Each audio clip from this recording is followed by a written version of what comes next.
So as far as the sub 150 grand supercar is concerned, this is the big one. McLaren 570S versus Porsche 911 Turbo S versus Audi R8 V10 Plus.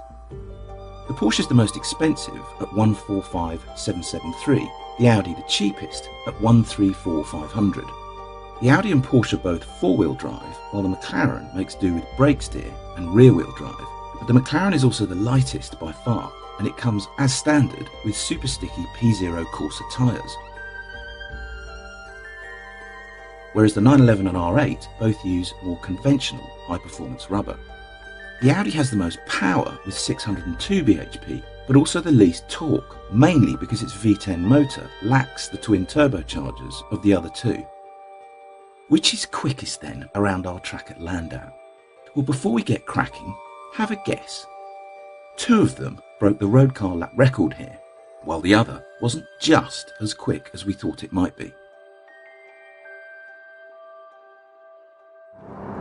So I'm going to do the Porsche first because, you know, it's the kind of granddaddy, the established car. The Turbo S is just a complete monster of a car, it really is. It's got 572 bhp from its 3.8 twin turbo flat six, 700 newton meters of torque and 750 newton meters of torque on overboost. So it's a proper wild animal of a car, and the fact that it's four-wheel drive has got to help it in the traction zones. It's pretty much dry now. In fact, it is dry. On the line it's dry, so I don't think the lap is being compromised anywhere at all. But at the moment I'm just getting the tyres a bit warmer because it's not a very warm day and you do need to switch these tyres on a bit. This is just a beast, this thing, it really is. Okay, so I'm going to start the lap. There, we are counting down to second for the slow chicane. Took that quite nicely actually. Monster the curbs because it's very, very good at doing that. Come on, get some power down onto the back straight.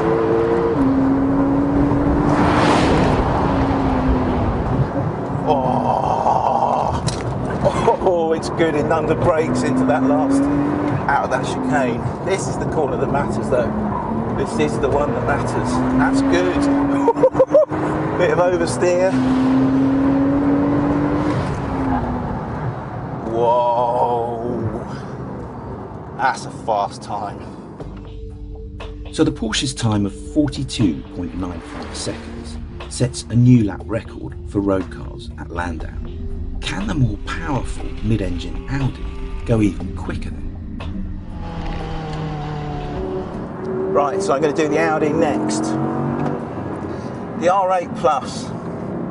It's actually the most powerful here, 602 horsepower.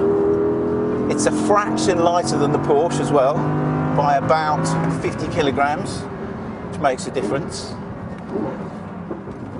But it's got the least torque, and that actually could affect it around here. Obviously it's four-wheel drive, it's an Audi,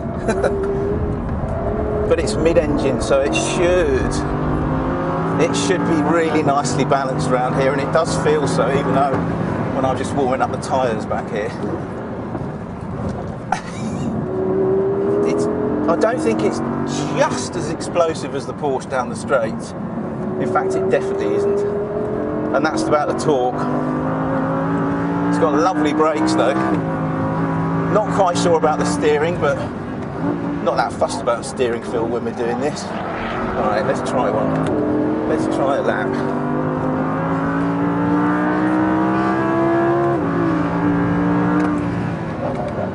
Late as I possibly can be on the brakes. That's pretty nice, I must admit. Let's keep it nice and neat. Through that chicane, around the understeery back corner. It's horrible through there, everything's horrible through there. This is the corner that matters though, and that is pretty good through there. Stops really nicely for this chicane. And this is the corner that really, really matters. This is where the Porsche was just absolutely awesome. And I've just got a little bit of understeer. What a shame. It's not quite there for the Audi R8 then. Its time of 43.68 seconds, being massively fast by most standards, is still 7/10 behind the mighty 911 Turbo S. Can the McLaren beat either or both of them? So I'm just warming the tyres up in the McLaren now, which they really do need because they're coursers. And instantly it just feels more like a track car than either of the other two. It's outrageously fast down the straight as well. Carbon ceramic brakes, which just bring it to a stop pretty much in a heartbeat. The front end of this thing is absolutely lovely, I have to admit.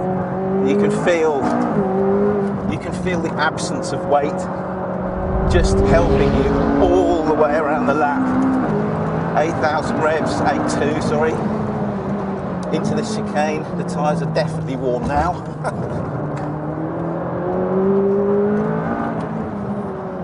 And it just sits beautifully around this bottom corner.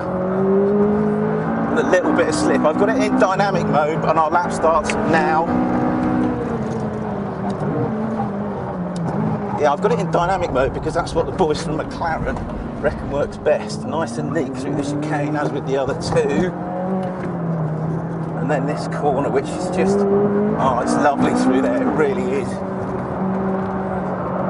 Get it to bite here. Oh, lovely, lovely, lovely. Gosh. Oh, so fast through that chicane. Wowee. This has to be quicker than the Porsche. Where's the lap time? There is the lap time. Oh yeah. Oh yes, that is quicker than the Porsche. That's quicker than anything that I've ever been round here in.